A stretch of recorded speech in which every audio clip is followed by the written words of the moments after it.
What's up guys, it's Victoria from UnderVictoriaSpell, and in today's video I'm going to be doing the romance journey book tag. I was tagged in this video, so I am so excited to answer some questions, and I will link Ruffalo Reed's channel down below. She is amazing. She is the sweetest. You definitely should check out her video as well, and she has lots of amazing content on her channel, so make sure to check it out. Let's hop into the questions.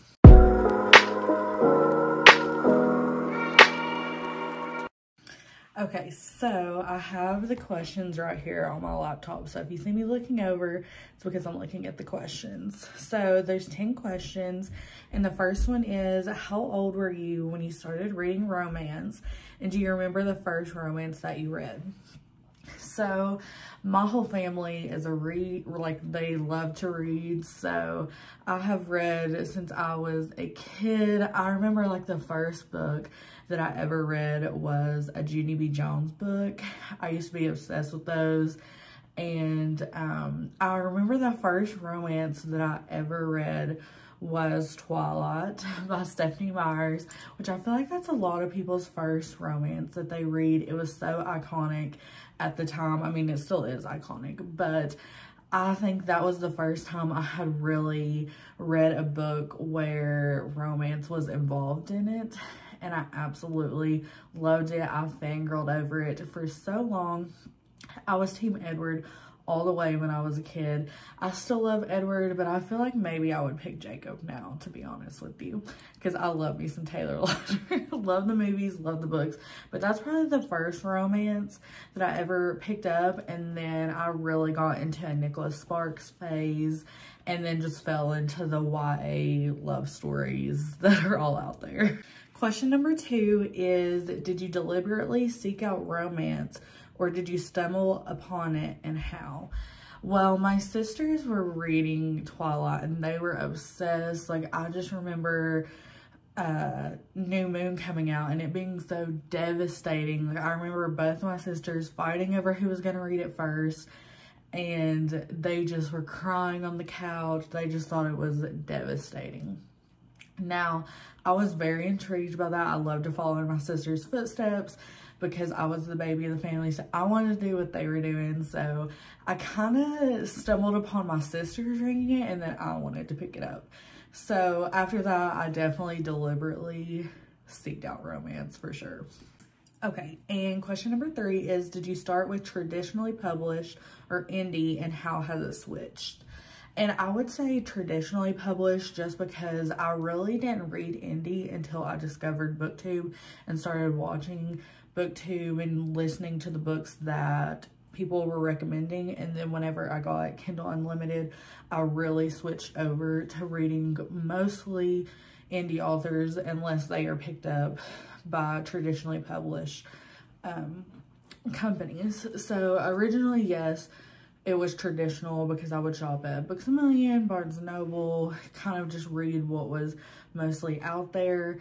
But now I would say that I read a lot of indie, and I'm so glad that I do. It's so important to support small authors as well as big authors, but that really helps get that author's name out there, and you can support their work, and maybe one day they will be picked up traditionally as well. So definitely indie for sure. Okay, and question number 4 is, what was a romance trope you were afraid to try but ended up loving? And this is one of my favorite tropes now, but I was so scared to try age gap because I was like, my first thought is old man and young girl, but really it's not like that. I mean, of course you can have romances like that, but really it's not what you think it is. The age gap isn't necessarily the biggest age gap. But now that is one of my favorite tropes. Praise by Sarah Kate was really the book that got me into age gap. I really think that if I didn't read that book first when I was getting into that I don't know if I would still like that trope. So definitely age gap. I'm trying to think if there's anything else. I really think that's the only trope that I was scared to try. One I'm still currently scared to try is probably student teacher. wasn't the biggest fan when like Pretty Little Liars was like a big thing, and the teacher student between Arya and Ezra wasn't my thing, and so I just don't really have an interest in that. It kind of intimidates me, so that's a trope I'm still scared of. Okay, and question number 5 is there a romance book you read early on in your journey that you would rate differently today? I think that I would probably rate the 50 Shades of Grey series differently, because I read that very early on, like when I was really getting into like steam, taboo, smut. Like that was probably like the really first series that I ever read, and I thought about reading it a few months ago, and I picked it up and I got like 30-40 pages in. I was like, I'm not enjoying this. And I was like, I just want to stop, because in my head, I really love their story. I love the movies. I was like, I don't want to reread this and end up hating it. So definitely that book, or the entire series. And then also, I don't know if I would rate Twilight the same either. I really want to reread it, because like it would be so nostalgic, but I just don't know if I would rate it the same. So that's 2 series that intimidates me a little bit if I had to reread them. Okay, and question number 6 is, how has your taste in romance evolved over the years? This is a really good question. I feel like it's become more taboo and steamy. I definitely think that when I was in high school and college, I read what the hype books were, like After, or like a Colleen Hoover book, and those were kind of like the normal, traditional, vanilla books. But I feel like my romance has evolved to like taboo, because I really love age gap. I love menages, poly, mafia, dark romances, but I still enjoy like small town and, you know, light and fluffy at times. But I really think that I stuck to what everyone else was reading, and now I kind of read what really interests me. And I love that being part of the romance book community, you really can just find those people if you just want to talk about smut or how hot you think this character is. Like, that is such a great thing as a community, because you have other people that you can relate to. So I really am thankful for how I've evolved, and I didn't just stick with traditionally published romances, and now I can kind of explore and talk about something taboo or read something taboo. My hair just keeps looking worse and worse. It's wet. I apologize for myself. Okay, so question number 7 is, what is the most powerful romance that you have read that left a lasting impact?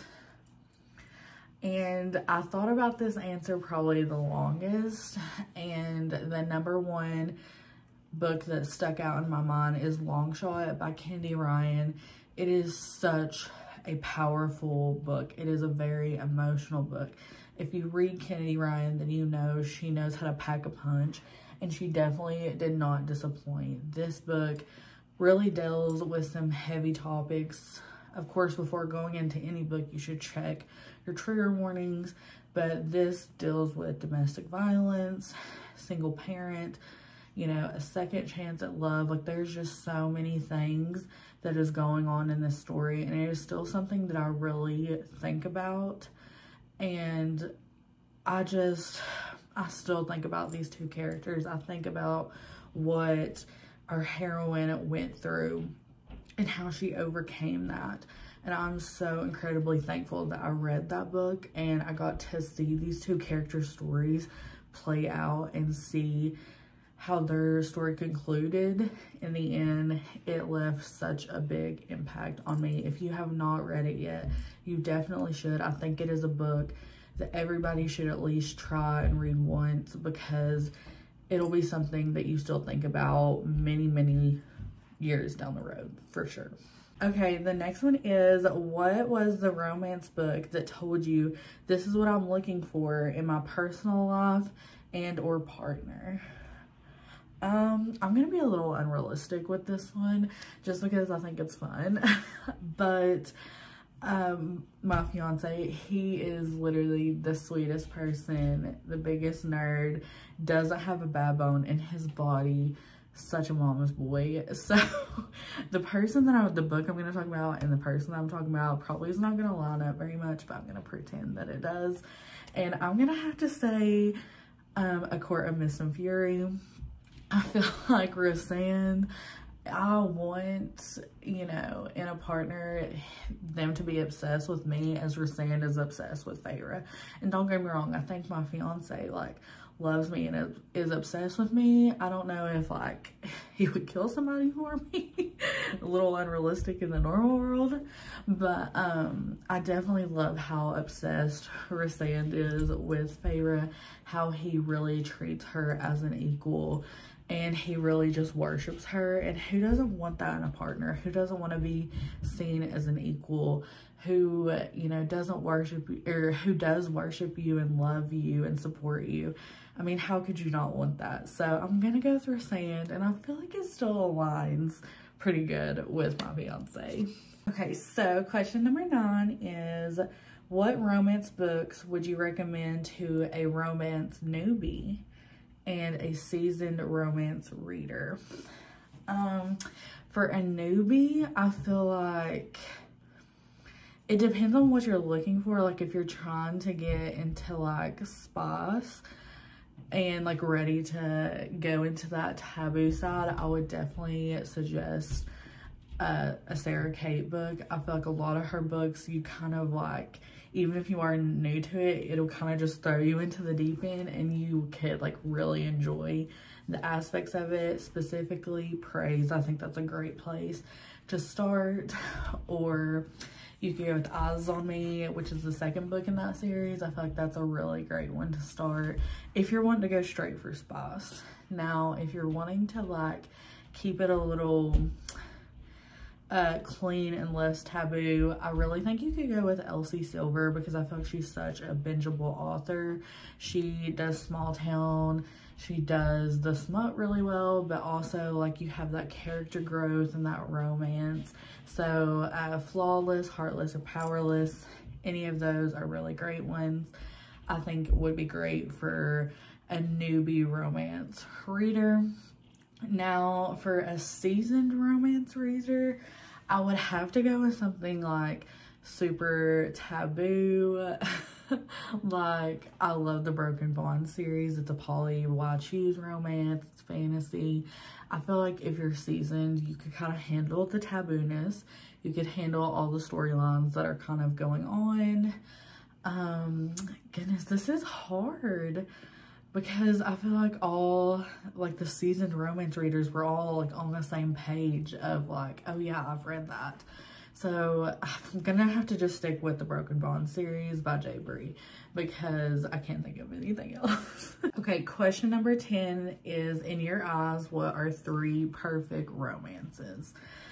And this is a lot of pressure, but I'm gonna have to go with probably the obvious that so many people love. I'm gonna go with Heartless by Elsie Silver, because it is just such a bingeable romance, because it's small town, cowboy, single dad, enemies to lovers, forced proximity. So you're kind of really hitting every trope that you could ever want in Heartless. So I'm gonna have to go with that one. 3 perfect romances. I'm gonna have to look at my Goodreads. I have to go with another small town romance, and that's All Roads Lead Here by Mariana Zapata. It's another small town romance. It's forced proximity, grumpy sunshine, single parent again, but I think this one deals with a little bit more grief. Our heroine is going through a lot. And she kind of really is on her own self-discovery journey after ending her marriage. And I think that that would really call to a lot of people that have lost something and are trying to refine themselves. I feel like that's a really good one as well. And for the last one, I am going to go with my favorite, and that's Give Me More by Sarah Kate. I've talked about her so much in this video, but I literally adore her and her writing. And I think this is a really great romance, because not only does it bring the smut, it brings like the good time. It also brings a really good emotional journey for a couple who is in this marriage and they're, you know, falling in love with their best friend.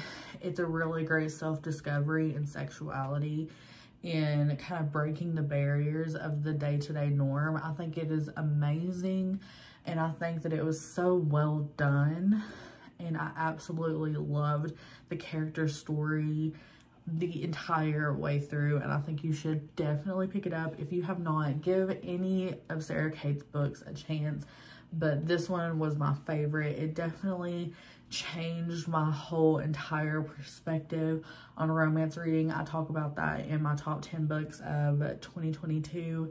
It was my #1 read because it really just inspired me so much to start my channel and fall in love with reading again after taking pretty much a 4-year break. So it brought me out of my slump. So I definitely think that you should pick it up. That's all I have for today, guys. Thank you guys so much for watching. If you make it to the end and you have listened to all my chaotic answers, I really appreciate you. And if you have not done this video, I'm officially tagging you. And please let me know if you do this video. I would love to watch and hear your answers. And let's just talk all things romance. I would absolutely love that.